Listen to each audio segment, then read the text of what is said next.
अशी चिक्क मोत्याची माळ होती ग 30 तोळ्याची ग. चिक्क मोत्याची माळ होती ग 30 तोळ्याची ग. काय रे तू एवढं तुला त्रास होता, तुका झोप पण येता रे हां आणि तरी पण तुझा एवढा उत्साह आणि एवढा थाट कशात? बाप्पा तर 11 दिवस येता.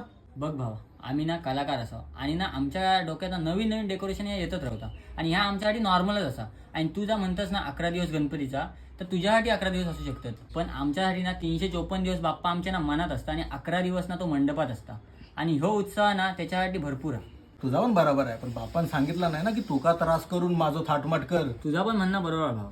बघ आता ह्यो हात आहे ना, ह्यो एवढं घाण झालो, पण ह्याचा मला अजिबात दुःख नाही, कारण ना ह्यो हात घाण झालो हा तो बाप्पाच्या हातातून आशीर्वाद घेण्यासाठी. झाला आनंद खरा गणपती आले घरा, हो झाला आनंद खरा गणपती आले घरा. येई आम्हा स्फूर्ती रे मोरया, जय जय मंगल मूर्ती.